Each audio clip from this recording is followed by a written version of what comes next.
Welcome to CS442. This is the first introductory video, just going to introduce some of the concepts of this course.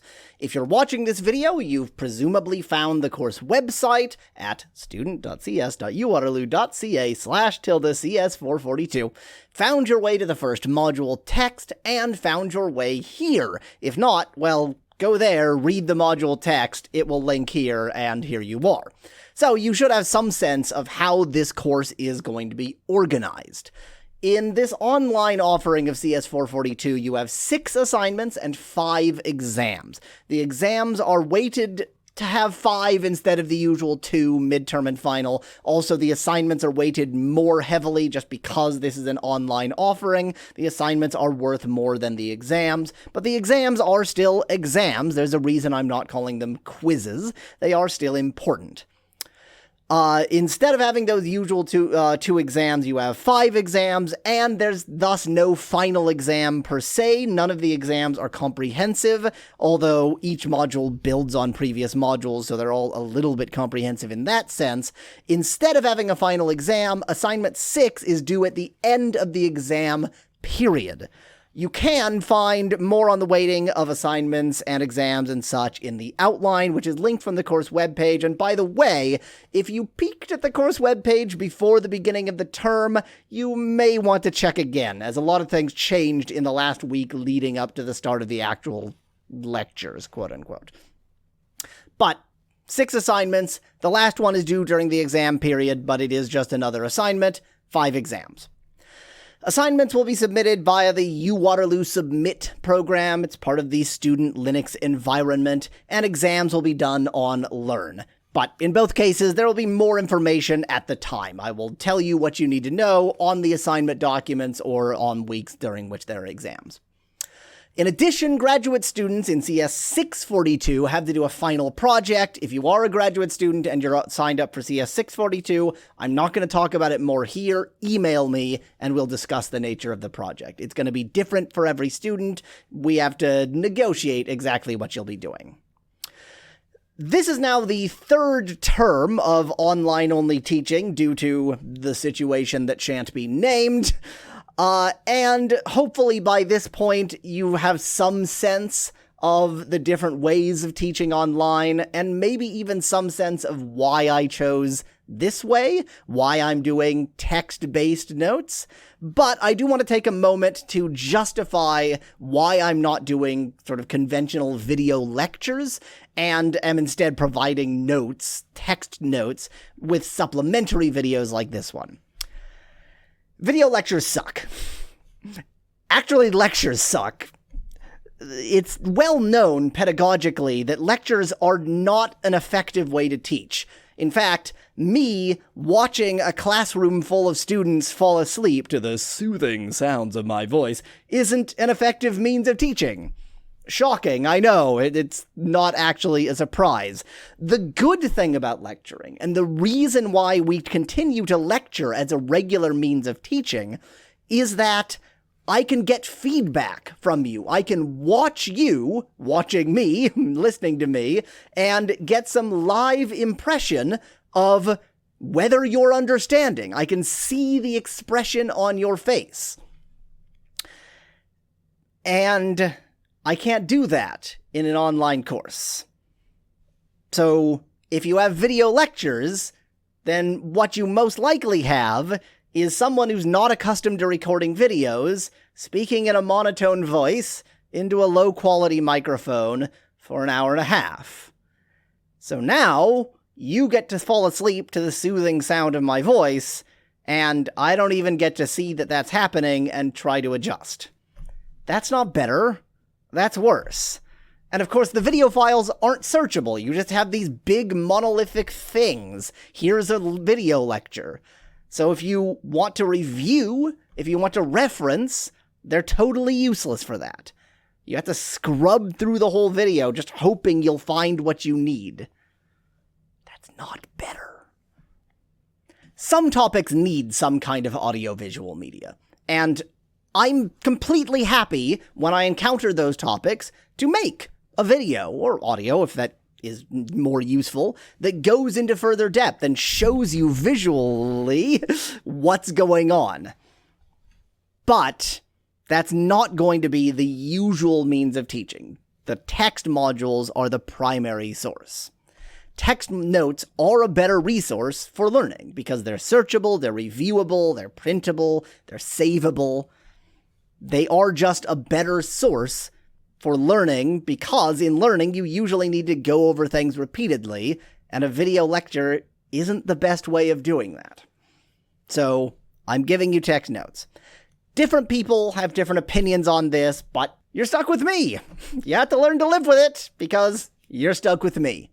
And on that topic, let me introduce myself. My name is Gregor Richards. I have never taught this course before, and this course has never been taught online before. So, expect things to be a little bit bumpy. CS442 is a course that always reflects its instructor to a certain degree, and so it's actually rather important for me to talk a little bit about myself. Everybody who teaches CS442 is a languages dweeb. They would have to be. I'm certainly a languages dweeb. But we all have different feelings on what's most important to cover in this field. Programming languages is a huge field with lots of different facets, and we all have different interests, and that's reflected in how we teach the course. My version of CS442 is about language paradigms. You can read what I have to say about language paradigms in the module text. I think I put it as clearly as it can be put there. But in short, I hope that by the end of this course, you have a selection not of programming languages at your disposal, but of ways to think about programming. And that's really what a programming paradigm is. I'm going to ask you to write assignments in two programming languages, OCaml and Smalltalk, but not because I think they're necessarily languages you're going to see a lot in the real world. You might. They might be. But because a programmer who has experience with an eclectic range of languages has at their disposal many ways to think about programming. The skill isn't the language. The skill isn't OCaml or Smalltalk. It's how that language approaches software, how that language approaches programming, how you think about software in that language paradigm. To that end, as we study language paradigms, we will be looking at programming languages as exemplars, I'm calling them, but I don't expect you to actually learn any of the exemplar programming languages. You can if you want to, except for Smalltalk, which you'll be using to write assignments. Of many programming languages, I like to say, for instance, I don't really know Ruby. I know Ruby well enough to write a Ruby interpreter, but I don't know Ruby. And that's kind of what we're aiming for. I want you to understand these languages and these paradigms as concepts, not necessarily as sort of practical programming languages to use in the wild. Maybe you will, and it's fine if you do, but that's not the goal. You need to understand the concepts so that you can apply those concepts in different situations. A good programmer doesn't necessarily always have the opportunity to use the programming language best suited to the task, but they can use lessons learned from any programming language or any programming system to make their programming better. And I'll also take just a moment to justify why these particular two programming languages for writing assignments, OCaml and Smalltalk, specifically GNU Smalltalk. First, don't just think that I've chosen my favorite programming languages. They're not. Actually, I sincerely hate both OCaml and GNU Smalltalk. I hate programming in them. I hate the entire experience of them. I despise these languages. But I hate all programming languages. All programming languages. People hate all programming languages. So it's actually not that surprising that I hate these two. I hate them all. I chose these languages because they're good representatives of functional programming and object-oriented programming.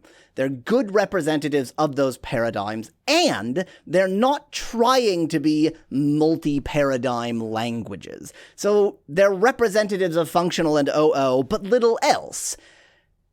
Okay, OCaml kind of is trying to be multi-paradigm. OCaml has some object-oriented features, but I don't let you use objects in OCaml, so there. So they're pretty much pure representatives of functional and object-oriented programming to a certain degree. These languages, therefore, should feel like restrictions. They're supposed to feel like restrictions. I'm not giving you languages that should make you go, wow, look at all of these things available to me. I have such a range of options available. They're restrictions. And that's intentional.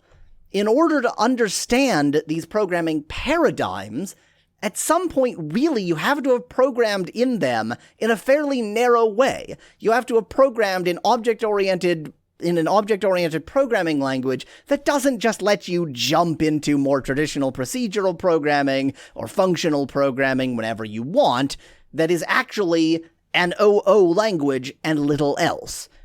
To really understand the functional paradigm, you have to program in a functional language that doesn't just let you hop into procedural code willy-nilly. You have to program in these in a narrow way, a way that forces you to think like an OCaml programmer, or think like a Smalltalk programmer. That's why I've chosen these languages rather than, say, C++, where you can program object-oriented, or you can do pretty traditional procedural code, or you can do a million other things. It's incredibly broad. I want restrictive languages, and as a consequence, they will feel restrictive. On the course website, there's a schedule that shows you what you should be reading each week, exactly when each assignment is due, and exactly when each exam is. And of course, I'll be posting an update video every week. I'll be posting that on Piazza, and other announcements maybe on Piazza as well. Without an actual lecture schedule, without a regular lecture you have to go to, I know it can be really hard to manage time, so that's why I've given this weekly schedule. Do try to keep up with that schedule. Good luck. It's going to be a weird term. I haven't taught this before, and it hasn't been taught online before, but I hope you enjoy it, and I will see you in the next video.